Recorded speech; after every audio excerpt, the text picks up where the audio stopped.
ये सत्ता का जो रहा है एक बहुत पुराना ट्रेंड रहा है और अब तो कुछ ज़्यादा ही बढ़ चुका है। हम जानते हैं कि जेल में आप जब किसी को डालते हैं तो वो एक पूरी जो संरचना है, जेल का जो पूरा स्ट्रक्चर है वो भी सरकार के द्वारा ही पोषित होता है।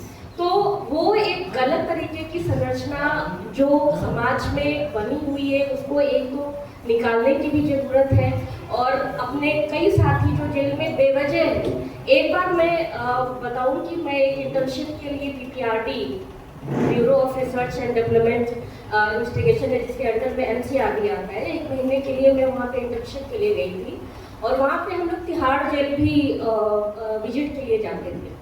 तो तिहाड़ जेल में जब हम विजिट के लिए गए थे तो 2-3 बार एक तो हमें वहाँ पे मना किया जाता था कि आपको किसी से बात नहीं करनी है, और जेल नंबर 2 में हमको भेजा जाता था क्योंकि वहाँ पे सजा याफ्ता जो कैदी है वही रहते थे, तो वो थोड़ा पीसफुल रहते थे ऐसा माना जाता, वो कामों में व्यस्त रहते थे क्योंकि वहाँ पे बेकरी की, लकड़ी की और भी कई ढेर कपड़ों की कई ढेर सारी यूनिट्स थी जिसमें वो सुबह से लेकर शाम तक काम करते थे। लेकिन उसी दौरान एक व्यक्ति से हमारी मुलाकात हुई जो कि चाय में एक बड़ा चम्मच घी डाल करके पी रहे थे। तो थोड़ा आश्चर्य हुआ क्योंकि उनके पास कोई काम भी नहीं था। तो थोड़ा समय निकाल करके और थोड़ा सबसे बच करके मैंने उनसे बातचीत की और मुझे पता चला कि वो व्यक्ति जम्मू कश्मीर के थे और उनकी उम्र जब 16 साल की थी तब वो जेल के अंदर आए थे और अब उनकी उम्र जो है वो 50 के आसपास हो गई है और उनको ये नहीं पता है कि उनका ट्रायल भी चल रहा है कि नहीं चल रहा है। और आराम से वो जेलों में जो काम करते हैं, सब लोगों के काम करते हैं, उसे थोड़े बहुत पैसे मिलते हैं और उसी से वो काम करते हैं। तो जब ये एक तरीके का है कि सालों तक व्यक्ति जेल में रह रहा है और जेल उसका घर बन रहा है, तब इस समाज में अगर जेल के कॉन्सेप्ट को हम देखें तो हम क्या पाते हैं कि जेल क्या अपराध मुक्त की कोई जगह है जहाँ से व्यक्ति को सुधर करके बाहर आना है, या रहने की जगह बनती जा रही है, या लोगों के बदले की भावना की एक जगह बनती जा रही है।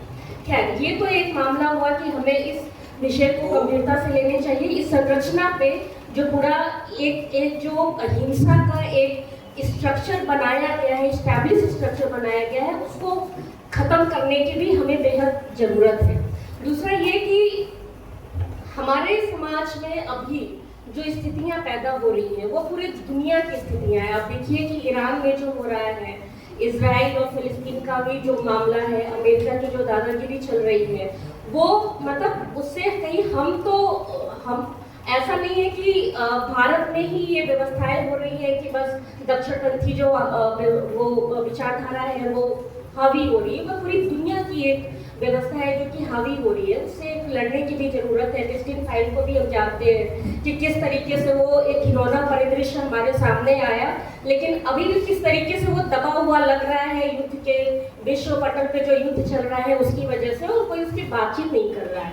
और जेंडर के मामले पर हम जानते हैं कि चाहे जितनी बड़ी भी हिंसा हो जाए, उसको लेकर के जो गंभीरता एक होनी चाहिए हमारे समाज में, हम लोगों के मन में, वो दिखती नहीं है। तो एपेस्टीन जैसा हाल तो शायद भारत में भी कई जगहों पे ऐसा हो रहा होगा। तो एक संवेदनशीलता जेंडर के प्रति भी जो होनी चाहिए और वो नहीं दिखती है, हमको ऐसा लग रहा है।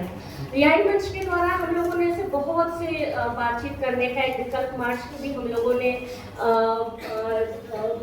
प्रोग्राम बनाया था और भी बहुत सी चीज़ें की थी। तो ये कंटिन्यूटी हमको करते रहने की ज़रूरत है और बाकी बस हम आप लोगों को ही सुनना चाहेंगे। शुक्रिया।